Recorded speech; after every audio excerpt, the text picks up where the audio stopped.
What's up YouTube, it's a Zero Option here with episode 4 of Spellbook Tips and Advanced Plays, and in this episode I'm going to be covering Effect Veiler versus the three main boss monster recruiters in the Prophecy archetype, which are Temperance of Prophecy, Justice of Prophecy and the Fall of Prophecy. And even though this is sort of a video on the rulings of these three, and also when to try and stop them if you should try to stop them at all, I'm still going to be making this video because Effect Veiler is a card which is commonly played in a lot of different variants of Prophecy, so it feels like I'm giving some tips for the mirror match and not so much tips for how to play against Prophecy, even though this video kind of is about that. So the first comparison or situation which I'm going to cover first is Effect Veiler and Temperance of Prophecy, and basically you want to Effect Veiler Temperance of Prophecy once your opponent activates a Spellbook spell card. So that means that if your opponent summons Temperance of Prophecy and they haven't yet activated a Spellbook spell card, you want to wait for your opponent to activate one and then chain Effect Veiler to the activation of the Spellbook spell card and negate Temperance's effect. And if your opponent's already activated a Spellbook spell card and then they summon Temperance of Prophecy, you want to use Effect Veiler on Temperance's summon and hit it immediately as it hits the field. So that's basically how you want to use Effect Veiler against Temperance, and do not try to wait for Temperance to use its effect and then try to use Effect Veiler, because Temperance is a cost, meaning that as soon as Temperance uses its effect at chain link 1, it's already off the field, so by the time you have any sort of time to respond, Temperance is already off the field, so you can't use Effect Veiler on it.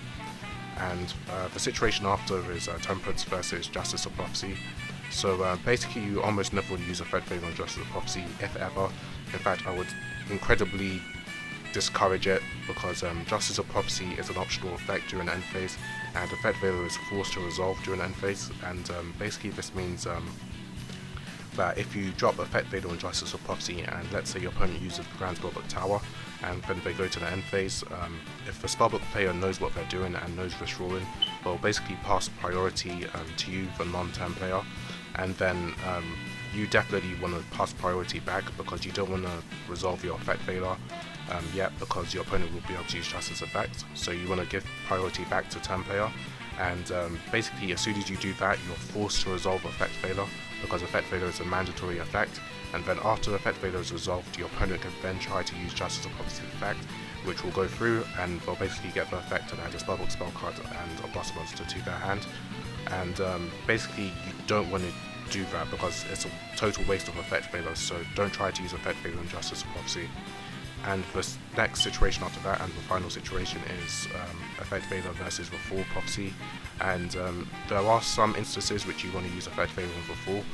For example, if you know your opponent cannot get 5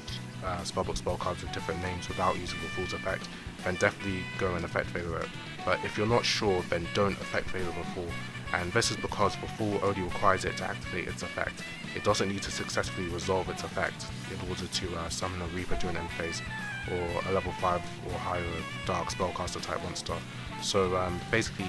only use it when you know your opponent will not be able to get those 5 different Spellbook spell cards in their graveyard. And also it's important to know that the Fall is like Justice during end phase, and that's that if your opponent does have or if the Spellbook player does have 5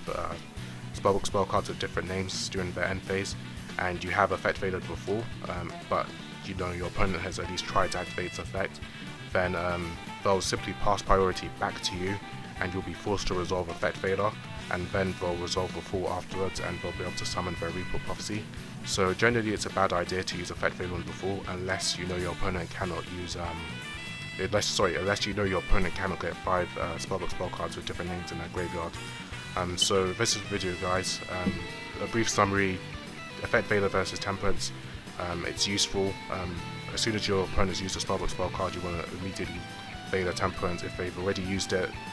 then hit Temperance on summon. Justice of Prophecy, you almost never want to use Effect Veiler on it, and Fall Prophecy only if you know your opponent cannot get those names into the graveyard